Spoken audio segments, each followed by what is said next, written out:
देखा जाए question number 2 का 2 फ्रॉम एक्सरसाइज 5.3।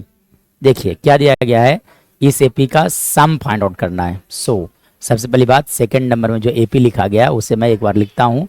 लिखा गया है 34 plus 32 plus 30 plus dot dot dot, मतलब इन सारे टर्म्स को ऐड करना था।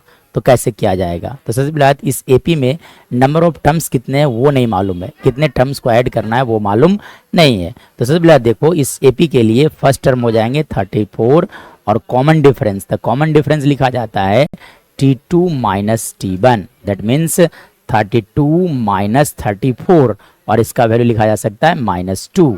चलो अभी इस एपी में कितने नंबर ऑफ टर्म्स हैं वो मालूम नहीं है, तो मैं लिख देता हूँ कि Tn इजकल टू लिखा जा सकता है 10, मतलब ये लास्ट टर्म हो गया इसलिए Tn इजकल टू 10 आप लिख दो। तो Tn का फॉर्मूला होता है a प्लस लिखा जाता है n माइनस 1 इंटू डी का वैल्यू लिखे जा सकते हैं 10, और इस एपी का फर्स्ट टर्म देखो कितने हैं 34 plus n minus 1 into D, और डी कितने हो गए -2 इजकल टू आप लिख सकते हैं यहाँ से 10, मतलब n माइनस 1 इंटू -2 का वैल्यू लिखे जा सकते हैं -24।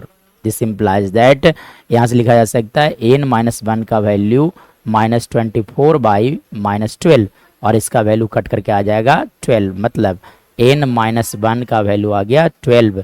सो we can say that the value of n in this case that will be equal to 13। So that will be equal to 13, यानी कि n का वैल्यू आ गया 13। चलो जब एपी का लास्ट टर्म दिया हो रहता है तो हम लोग लिखते हैं sum of n terms of AP, n terms of AP that is given by S N equal to लिखा जाता है n/2 into A plus L.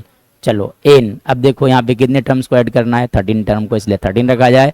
13/2 into ए कितने थे, ए दिया गया है 34 प्लस एल इज 10, मतलब यहाँ से आप लिख सकते हो 13/2 इंटू 44। चलो देखो ये दोनों कैंसिल आउट हो गए 12 टाइम्स, यानी कि एज 13 का जो वैल्यू आएगा that will be equal to 13 into 12 22, यानी कि दोनों को मल्टीप्लाई कर लोगे आप तो 13 इंटू 2 दैट इज 26, और फिर से करोगे 13 इंटू 2 26, और 26 plus 2 that is equal to 28, इसलिए इसका राइट आंसर होगा 286। मतलब इस एपी का 13 इन सारे टर्म्स का सम कितना आएगा that will be equal to 286। This is our right answer.